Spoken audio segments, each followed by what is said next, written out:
سبيل سعادتي وأفكاري ከዚያም በኋላ ጣፋጭ ሆነው ባሏ ልዕልት የሆነችው ሚስቱን እንዲህ አላት።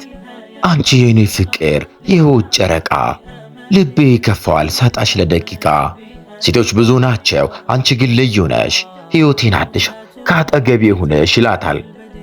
ከዚያም ልቧ በደስታ ተሞላና ለትንሽ ደቂቃ ያክል ቤቱ ላይ ዝምታም ሰፈነ።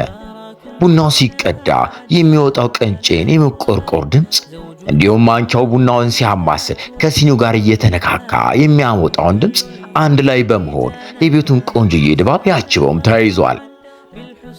ሚስት ዝምታውን ሰብራ በስስት ዓይን እየተመለከተችው ትወደኛለህ አይደል በማለት ድንገተኛ ጥያቄ ሰነዘረች። ቀጥላ የመልስ ምቱን አምታች እንዳይሆን በመስጋት ማለቴ እንደ ድሮ መጀመሪያ ላይ እንደነበረው ስትል በስስት አብራራችለት። ጭንቅላቱን አነሳና ወደ እርሳት ቱክ ብሎ ተመለከተ። ልክ ድሮ የነበራቸውን ፍቅር እያስታወሰም ይመስላል። ቀጠለና መልሱን ይሰጥ ጀመር። ያኔ ጅምርት ላይ ውብ ነበርሽ፣ በጣም ነበር መወድሽ። ከዚያም በኋላ ቅርብና ለስላሳ በመሆንሽ ወደድኩሽ። ከዚያም በኋላ ሚስቴ ስለሆንሽ ወደድኩሽ። አሁን ደግሞ ቤቴ ስለሆንሽ የልቤ መርጊያ፣ የጣዕም እርካታ፣ የሸክሜ አቅላይ፣ የልቤ የምትስቶኝ ከምንም ጊዜም በላይ ወድሻለሁ አላት። በጣም ተደሰተች። ከዛም በዚህ ደስታ ላይ እንዲህ አለችው፣ አንተ የኔ ፍቅር የሕይወት ጨረቃ ልቤ ይከፋዋል ሳጣ ለደቂቃ። ወንዶች ብዙ ናቸው አንተ ግን ልዩ ነህ፣ ፍቅርህን መገበ ካጠገቤ ሆነ አለችው። ከዚያም በኋላ ከንፈሯ ትንሽ ቀጥቀጥ አለና ፍቅሩን በደንብ ልታሰራው ፈልጋ ሐቢብዬ ቤቱሳ ይሰለቻል እንዴ ስትል ጠየቀች። እሱም ቀጠለና ሐያቲ ቀልብ የሚያውቀው ነገር ከቦዘነ ያንን ቦታ ጥሎ ይሄዳል። ያ ከተሟላለት ግን ነፍስ ከሱ ውጭ ሌላ መርጊያ ቦታ አታውቅም አላት። ይህች ጣፋጭ የሆነች ሚስቱ ትንሽ ወደሱ ቀረብ አለችና ታውቃለህ ሐቢቢ በጣም የሚያሰጋኝ መጨቃጨቃችን እኮ አይደለም፣ በዛው ዝም እንዳንባባልና ለመታረቅ ሙከራ ለማድረጋችን እንጂ አለችው። ባለም እጇን በቀስታ ያዝ አደረገና እኔ ግጭትን አልፈራም፣ እንዴት መታረቅ እንዳለብን እንዳንረሳ ነው እንጂ አላት። እርሷ ሐቢቢ እሺ እንዴት ነው መታረቅ ያለብን በማለት ጠየቀችው። እሱም እንዲህ አላት፣ እኔ መጀመሪያ ጥያቄ ስትጠይቅኝ መልስ ለመስጠት ብቻ ሳይሆን ለመረዳት ማድመጥ ይኖርብኛል። አንቺ ደግሞ ስቆጣ መገንዘብ ያለብሽ የሰው ልጅ መሆኔና ያው እንደ ሰው ልቆጣ እንደምችል እንጂ ስላልወደድኩሽ እንዳልሆነ ልትረጂ ነው አለ። ከዚያም በረጅሙ ተንፈሳለችና ሐቢብዬ አንዳንድ ጊዜ እኮ አንዲት ቃልን ብቻ መስማት የምፈልግበት ጊዜ አለ። ታውቃለህ አይደል? ረጅም ውይይትና ብዙ ማውራት ሳይሆን አንዲት ቃል ብቻ፣ አንዲት ቃል በቃ እሷን ካንተ በጣም መስማት ያምረኛል አለችው። እሱም የኔ ቆንጆ እስኪ ምንድናት ንገሪኝ፣ እስኪ በግልጽ ነገርኛ አብሽሪ አላት። እርሷም አፍር እያለች በቃ በጣም አስፈላጊ ነሽ ብትለይ በቃ በጣም ደስ ይለኛል አለችው። እሱም ከአፏ ቀብል በማድረግ አያያይ አንቺ እኮ አስፈላጊ ብቻ አይደለሽ መሰረት እንጂ ሁሉም ነገር ያላንቺ የማይሳካበት ከምንም ነገር ጋር የማላስተካክልሽ ልዩ ንግስቴ ነሽ አለና እጇን በሁለት እጆቹ ያዝ በማድረግ በስሱ ሳም አደረጋቸው። በጣም ተደሰተች። ልቧ ከምንም ጊዜ በላይ ተረጋጋ። እውነተኛ ቦታም ላይም እንደሆነ ማረጋገጠ። ሁለቱም መስጥ ብለው ሄዱ። ቤታቸው ውስጥ ድጋሜ ዝምታውም ሰፈነ። ከዚያም ሚስት ነቃ ብላ ጨዋታውን እንደ አዲስ ለመቆስቆስ ሐቢብዬ የመጀመሪያ ቀን አብረን የጣጣናት ቡና ታስታውሳታለህ? እንዴት ነበረች አለችና በፈገግታ መልሱን ትጠብቅ ያዘች።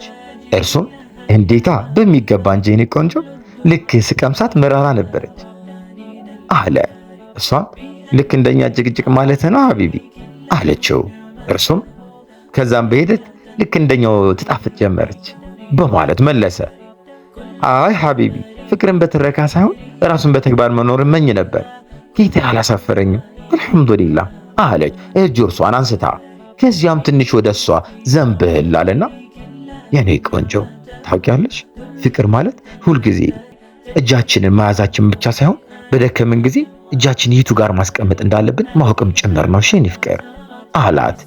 ቀጥላ አደረገችና ሐቢብዬ እንደው አድክሜ ያውቃለሁ ስትል ጠየቀችው።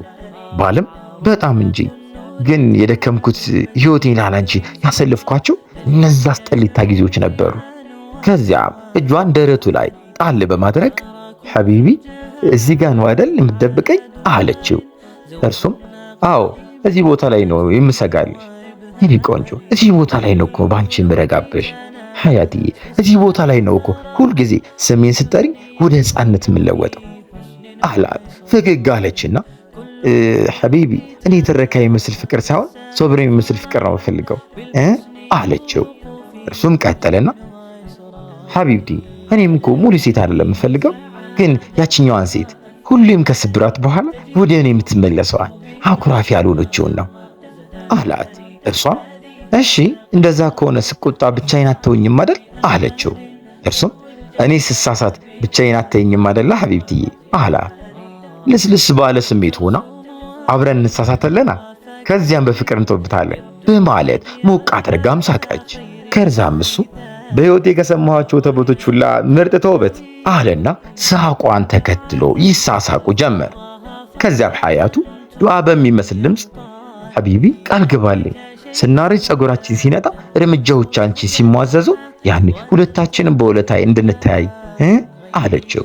ፈገግ አለና እጇን አገላብጦ እየሳመ ወድሻለሁ እንደነበርችው ሳይሆን እንዳለሽው ወደፊትም እንደምትሆኚው ለወድሽ ቃል ገባልሻለሁ አፍቅርሻለሁ በማለት መልስ መለሰ። እንደዛ ከሆነ ቡናዬን እንደጠጣኸው ቀልቤንም ጠጣዋ አለች። ከዚያም እሺ ቀስ በይ ቶሎ የሚጠጣ ነገር በቶሎ ይረሳል እየተባባሉ በመዛዛት ምርጥ ምሽታቸውን አሳለፉ። አሁን ግን ፍቅራቸውን የሚያጠናከሪያ ምዕራፍ ላይ የደረሱም ይመስላል። አፍዝም አለ። ምላስም ቦታዋን ለቀልብና የሰውነት ክፍሎች የለቀቀች ይመስላል። ምሽቱም ሄድ አለ። አሁን ቅርበታቸውን ከነበረበት በጣም ጨመረ። ግለትና የተንፋሽ መቆራረጥ ደስ የሚል ዓለም ውስጥ እርቀውም ገቡ። ነገሩ ብዙ ሳይራመድ በፊት ወደ ሜዳችን እንሂድ ይመስላል ነገሩ። ባልየው እፈስፈስ አድርጎ ወደ መኝታ ክፍላቸው ገቡ። በዛች ቅጽበት ላይ ፍቅራቸው ትርክት አሊያም ቃል ኪዳናቸውን ብቻ አልነበረ ሙሉ ተሳትፎ የነበረው የተዋበ ጊዜ። ወንድና ሴት በአንድ ብቻቸውን ሆነዋል።